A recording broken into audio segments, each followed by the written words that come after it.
Welcome to Machine Minds, where technology and humanity meet.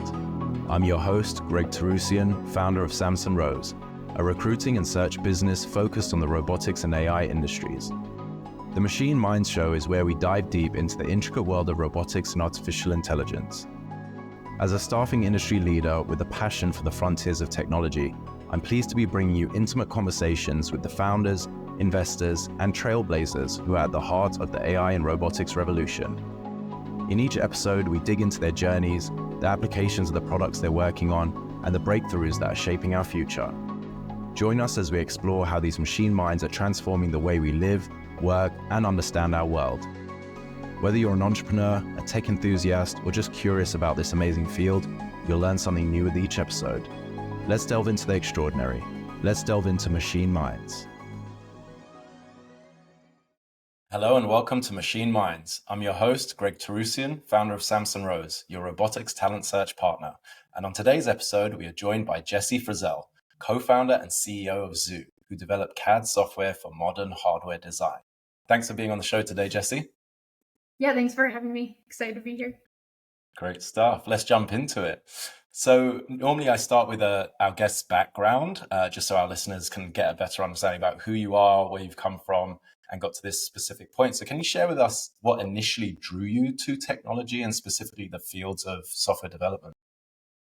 I guess I've been obsessed with computers since I was a kid. But I went to school and was a math major, and then one of my classes was computer science. So I figured that was a lot better than becoming like a math professor, or like doing something with math all day.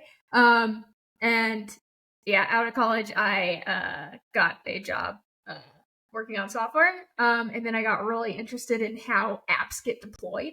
And so I became kind of an infrastructure engineer, I guess. And then after working on infrastructure for a while and a bunch of open source tools in that space, I started a company with some other co-founders that were building rack scale servers. So like almost going deeper into infrastructure and how you actually build the servers that you deploy things on. And then that was my first kind of entry into doing hardware. And then that's when I realized that CAD was so awful as software, and then started doing this. That's so funny. Well, I mean, it's first-hand experience, right? That's normally where the best ideas come from. So obviously before Zoo, you had quite the journey through some tech giants. I was going through your LinkedIn and looking at that, and you were working in startups and this entrepreneurial journey as well separately. Can you walk us through some of the key milestones in a little bit more detail of your career and what you think were, pivotal moments that pushed you in the direction that you're going in now? So I kind of started at mostly either like agencies or startups when I first started this program, which I think is really cool because you don't have that like big company life. And then after I started working at big companies like Google and then Microsoft, I think I realized just like how much of a cog you are at those places. Like a cog in the machine that like you don't really do anything that like necessarily pushes the wheel forward much. It's just a small effect. And yeah, after also seeing how like large orgs have, a bunch of issues, I like really wanted to do my own thing afterwards. But honestly, it wasn't like without all the like going from place to place to place, I wouldn't have had like the knowledge to like build, software the way that I know how to do it today, because I started out like really making kind of front end apps for web agencies. And then I was like, oh, we're deploying a lot of these apps. Like, this is super interesting. I want to see like how they get deployed. And then I joined a startup that was actually doing deployments for like machine learning models, but way, way ahead of its time. This was like 10 years ago. Wow. And so like now that would be super popular, but like back then, maybe not so much. So then we were using this tool called Docker at the time, and that kind of took off as a software tool. And so I ended up joining there and then going to work on Kubernetes after that and stuff like that. So it all just kind of very cool went from there. Yeah. All right. Really cool. I mean, a lot of names that people are going to recognize and probably use every day. That's great. Were there any people that were like major influences or mentors as you navigated through your tech career, or even into your entrepreneurial career? Because I hear that obviously that's really important when you're starting a company for the first time. Yeah, so the last place that I actually worked as a company that like I didn't found was GitHub, and the CEO at the time was Nat Friedman, and he had started his own startups like a couple of times, and so he is very good for advice on starting companies, I would say. That's great. Do you still keep in touch? Yeah, totally. That's awesome. Okay, cool. Let's move to the genesis of Zoo. What was, I mean, you touched on where the need kind of came from and or that inspiration because you saw why or you saw what was so bad with CAD. So was that how the idea really came about, or was there like a particular project or something that you saw that you were like, you know what, I'm going to go and actually tackle this for myself and create something for everyone else? Yeah, so with like creating rack scale servers, we obviously had to have a CAD file for it, and our CAD file was huge. And I think I just like assumed that all the CAD tools or like all the hardware tools that people use were really good, almost like how in the software space, like people like invent new tools all the time because Yeah. they're software nerds. But with hardware, like hardware people create little hardware gadgets and stuff, and not necessarily software. So the software is really bad. And I was shocked to find that it was like single threaded, super slow, like people couldn't edit the same file at the same time. It took like an hour to open our file just to like get to load. And then most of the time, like it would just like, yeah, it would just like error out instead of actually opening because something was missing somewhere. Wow. And so, yeah, I went to someone who is now one of my co-founders at Zoo, and he was previously the founder of Relativity Space, so they 3D printed rockets. And I was like, okay, if they're 3D printing rockets, they're not using the shitty CAD. They're doing something else. And so I asked him what they used, and he was like, no, we use the CAD programs like everyone else uses, and they're all bad. And so then I like tried to find someone doing basically what Zoo was doing, and no one was. And then after like kind of diving in a lot and ranting to Jordan and Jenna, who's one of our other co-founders, we decided just to solve this as a problem. That's really cool. So did Relativity start using the software after you built it? So we haven't gotten to V1 yet, but we have like met a CAD admin from Relativity who is really excited about what we're doing. That's great. Yeah. I used to work for Hyperloop One, which is in the hardware space, an Elon Musk idea. And I remember some of the gripes that the MEs and design engineers had with the CAD software, and always complaining and licenses and timing out. But I never realized it took an hour to open things. That is crazy. So I can only imagine why things were slower than they were sometimes. Okay, very cool. Is there a story behind the name? What does it signify, and how did you come up with that? So previously the name was Kitty CAD, which Jenna, my co-founder's grandma, thought of, which is it's pretty funny. I think she was trying to say kitty cat, but then they were like, "Oh, this works." So then we moved to Zoo, but we still call the APIs kitty cat because we like the little animal thing and puns, and the community loves it. But Zoo is nice because it gives us like room to grow and do like a lot of different things. I like that. Okay, very cool.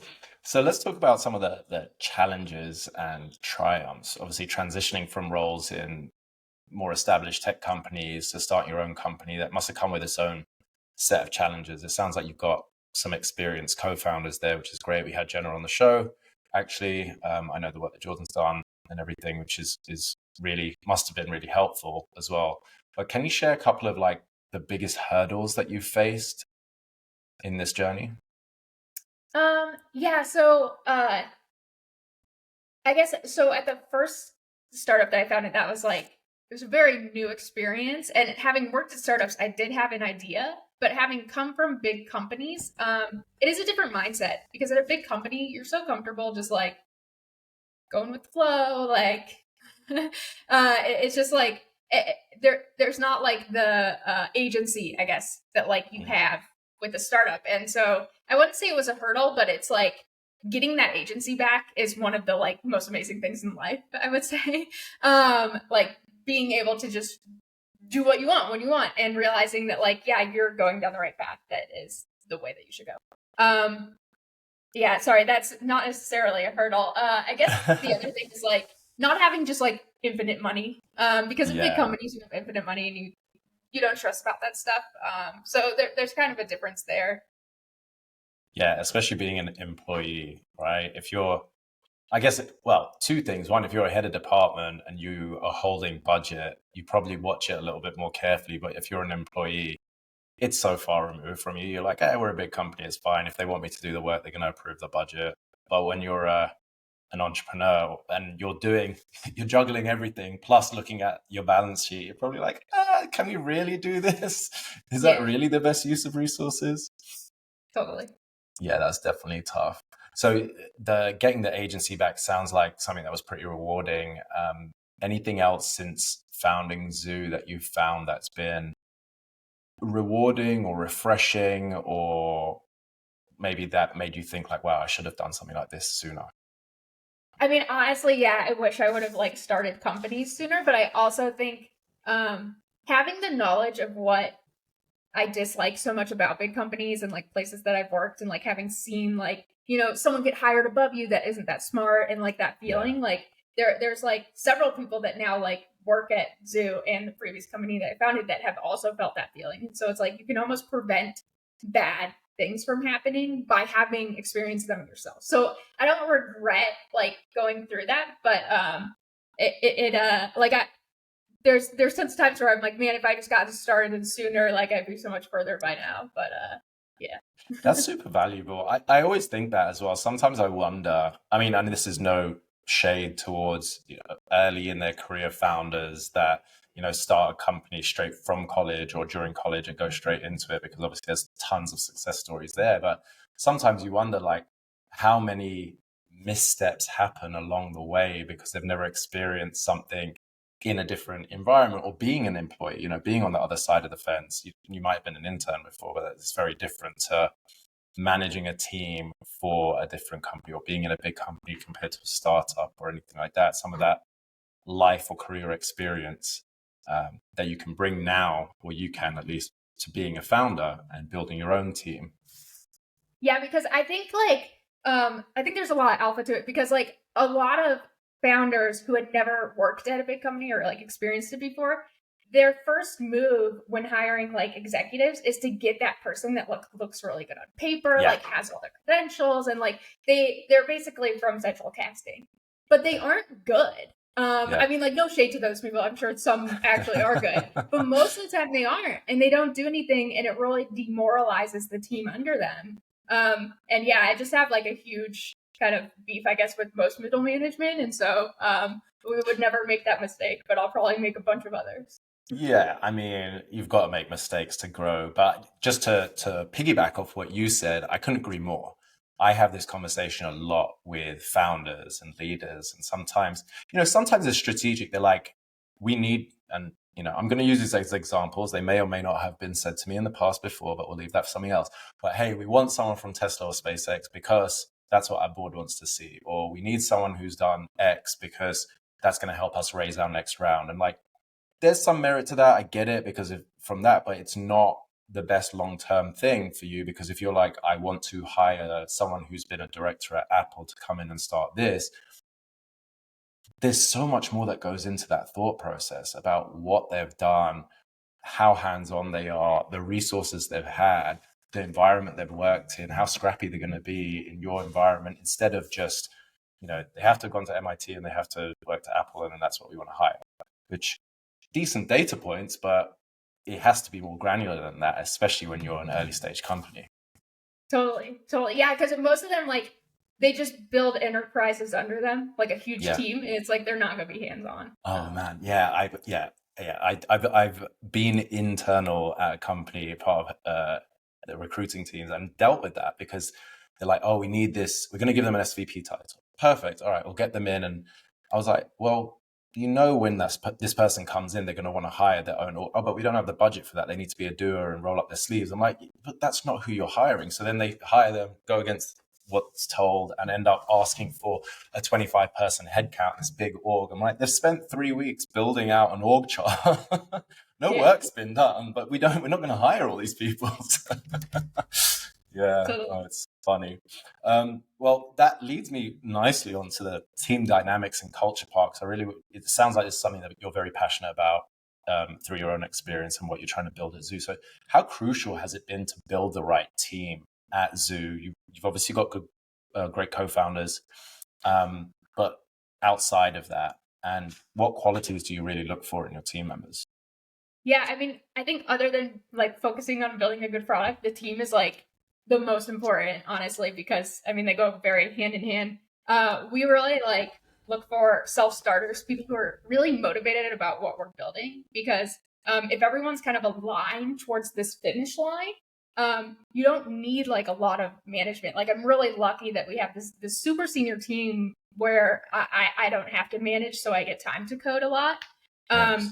And we've kind of kept that up as we scaled underneath people. So we started with just like one person who was like the lead of their thing. So like file formats, for example, like we have to deal with so many file formats. So we hired someone just for that. And then we hired someone for the CAD engine and someone for ML. And so those people became the leads. And now we've started kind of hiring people to work with them. And even like, I don't have to manage those people directly, but they also don't have to manage much for those people as well, because we've like chosen this path of like hiring super senior people who are very aligned with us and can kind of just jump right in. Of course, that like won't scale forever, but right now it's like super fun and ideal because we all just get to build all day and kind of hang out.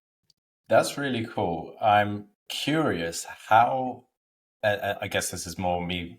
I've got my recruiter hat on always because that's what I do. But I'm curious how you've gone to or managed to attract and hire just purely senior people, because that seems to always be like the initial hurdle for startups, unless it's hey, I work with this person, I'm bringing them in, and they're like kind of a co-founder, founding engineer. But normally they're able to get like early career or mid-level engineers, and they're like, we're really struggling getting someone senior in here to attract more senior people or someone to help lead this team or this initiative. How have you gone with just purely senior at first? Yeah, so I mean, I have opinions on this, which might be wrong, but they're probably also like gonna hit someone's button. But like, okay, so I think because we already had careers, there is a lot more trust with senior people. So they've like seen us throughout our careers. Like maybe we've worked with someone that they know or something like that. Like there's a network that kind of forms. But also, I think there's like a lot of startups where people, the founders are early in their careers, but they specifically like market that they aren't hiring senior people. But I think that's because they can't. Because most like senior people have been around the block. They've seen stuff. They've like seen, you know, like what I was saying with middle management, like they have scars and they aren't going to make the same mistakes again with someone who's maybe naive to that. And so I think like a lot of people are like picky as they get further along in their career about like what they're going to actually spend their time on. Yeah, I agree. I agree. It's true. And then one of those hurdles as well is when you have a team of entry level, because I mean, again, no shade to these people or companies or organizations, but it's easier to hire at that level. People are a little bit more flexible with what they're going to take for the points that you made. You know, they haven't been around the block, they want to get experience, etc.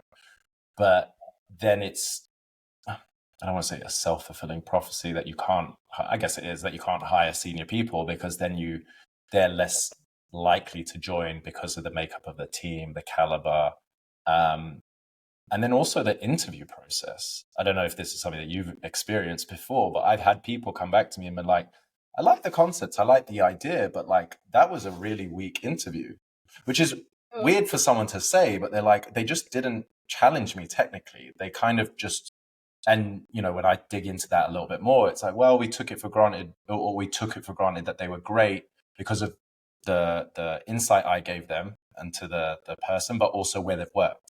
So I was like, you still have to quiz them, right? You still have to challenge them or make them think. But you're not able to do that if you have a junior team. Totally. I mean, like, I don't know who said this to start, but hiring is guessing, but firing is knowing. And so, like, when you make that guess, making the most educated guess that you can, like, really going deep on them is the best way to do it, so that you don't have to go down the other path. I like that.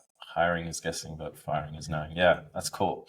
Um, so I mean, you touched on it a little bit here, but the type of culture that you're trying to create at Zoo um, sounds like pre-adult, pre self-sufficient people who are trusted, things like that. Why is that so important for the mission? Or is that like a right now thing to get you to the next stage before you start hiring more junior people? I think it's really just about efficiency right now, and the fact that I want to code as well. Probably some selfishness, in that like I don't want to have to manage people. But yeah, like for efficiency's sake, we can move a lot faster because, like, for example, when we hired our graphics engineer, he already knew how to like do like a ton of the stuff that we needed. Same with like infrastructure. Like a lot of us have infrastructure backgrounds. Like I can set up infrastructure probably faster than someone just off the street. And so it's like that experience really helps us to move so quickly. And then the other fun part of it is that we kind of focus on experts in certain areas. So we're all constantly learning while also doing the thing that we're like an expert in. That's really cool. And I really like that. But yeah, there have been a few people who have applied, honestly. And if they're listening to this, we have like desperately wanted to hire them, but they are kind of more junior. And it's just not a good stage for us. But I think later on down the road, we'll be more accommodating because, right now, most of us are remote. A few of us are like me and my co-founders are in LA, but us just having an LA office with all the junior people there would be really hard. Yeah, I bet. I think that's really mindful as well. Not exactly the same thing, but I've seen companies like rush to do intern programs, for example, or hire junior people. They're like, oh, the grunt work, they can do it. But you just cause a ton of attrition and it's a bad experience, candidate experience, employee experience. And I talk about it polluting the candidate pool when you have bad experiences because people go and talk and they tell their friends or colleagues or they move to another company. And then it's hard for you to hire later on because you've had all these people leave and talk badly about you. And especially in an area like if it's just LA, your talent pool, I mean, it's a lot of people, but everyone talks. There's similar meetups and groups and core companies. So you need to be mindful about that, especially if you want to scale at some point. At this point, we're going to 2x, 3x, 4x in size.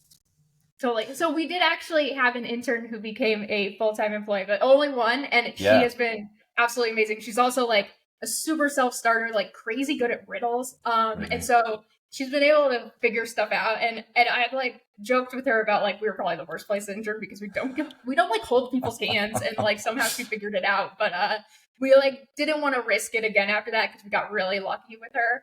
And I think like having her here will help in the future when we do try to do it again. Yeah, 100%.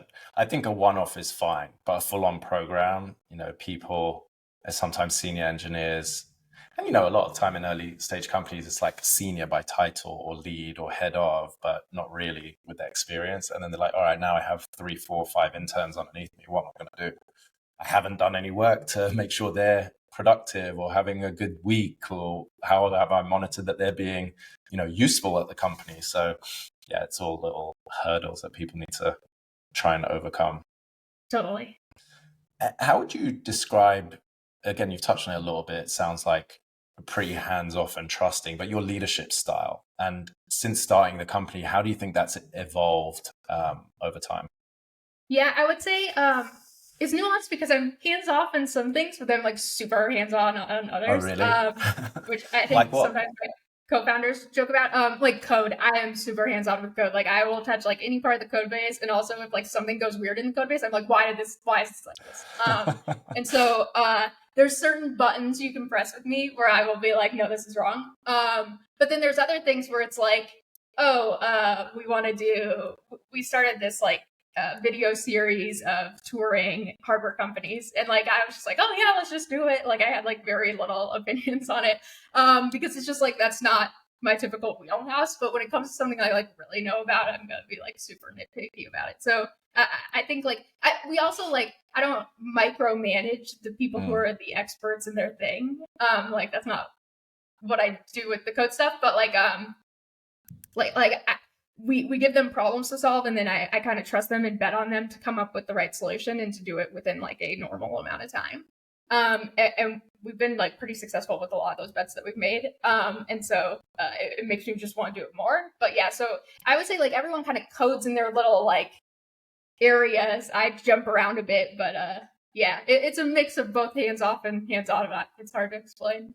Yeah, no, it makes sense. It sounds like you hire experts, you hire specialists, and you trust them in a professional adult way to do what they're supposed to do, but everything's going to be reviewed, right? It's like if it's not going to, if that trust is broken, then you have to fix it or figure it out and make sure that it's doing it right. But I think people in their career, as they get further on, like you said, you're hiring adults, you're hiring experts, you're hiring people that have been around the block. That's what they kind of expect. No one wants to be micromanaged or handheld at that point.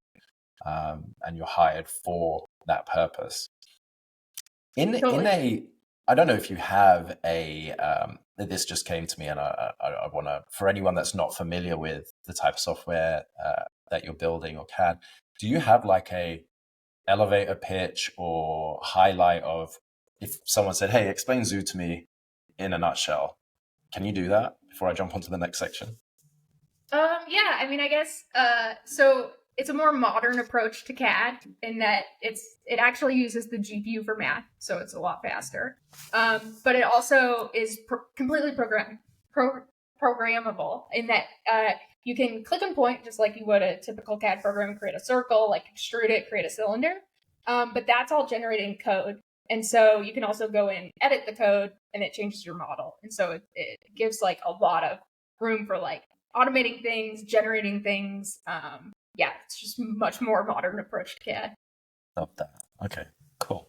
Let's move on to your perspective on the industry. So from your vantage point, what are some of the most exciting trends that you're seeing right now in hardware? I mean, I'm focused primarily on like the robotics and AI world, but like, I'm sure that your system, your software touches a bunch of different hardware. But what do you think is most exciting at the moment? I do think robots are super cool because it seems like the time is coming where like they're actually going to happen in a big way. I also really like just, random nerdy things like the Formula One racing is a really cool kind of like mad science of both hardware and software that comes together. Yeah. Trying to think of what else. Yeah, like honestly, any sort of new hardware product, like there's a bunch of these like new kind of AI hardware products coming out, and some are good and some are bad or whatever. Lots of people have opinions on them. But I think what's cool is people are actually innovating on consumer like hardware goods, which we don't really see a lot. And it's really cool to see like things move fast there. What are you talking about? Like the rabbit thing, the pins and stuff? Okay. Yeah. Those were a lot of buzz about that at CES when I was there, and I really want to try one of those things. Have you played with any of them? I ordered a rabbit, and I also have the Meta glasses. I like the Meta glasses a lot. My rabbit hasn't come yet. Okay, cool. Yeah, I'm curious. Let me know how it is. I want to know. Nice. How do you see the role of AI and robotics evolving over the next 5 or 10 years? Yeah, I think it will take a while to get my dream of like having a robot that makes me pancakes in the morning, walks my dogs, whatever. I think there'll be like incremental changes in that. First, you'll get the robots that are really good at working in warehouses because, of course, like the Amazons of the world wants to buy all of those. But I think those use cases will be able to be like almost forked into the more consumer-facing robots, or at least I hope so. I hope they don't forget about consumers and they don't just do like industrial applications. Yeah, no, I think that's the biggest bet right now, isn't it? All this buzz with humanoids, and I'm working with a client that is trying to work on exactly what you're talking about. So someone to make your pancakes and walk your dogs coming. I don't know how soon, but we're working on it. That's so dope. Yeah, I'll have to send you some of the stuff.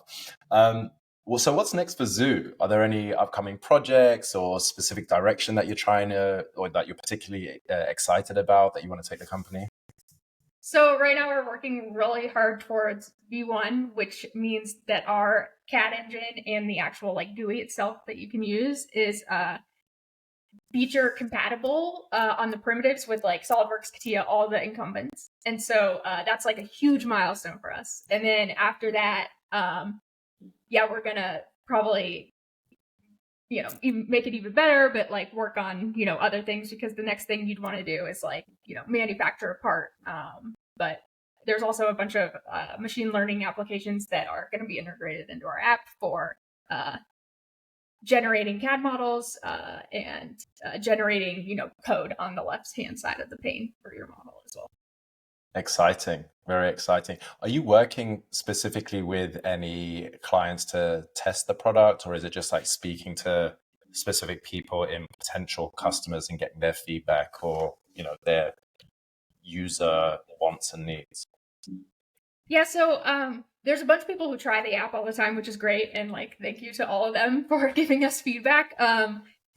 Some are just like mechanical engineers who like they don't have a personal license to SolidWorks, and so since our thing right now is just open and free, like they can use it and give us good feedback.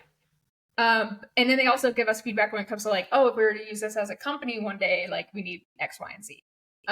So that's really nice as well. There's also been like specific companies we've talked to that are really excited about what we're doing. So it's like a little bit of just like on the side hackers and companies themselves. Yeah.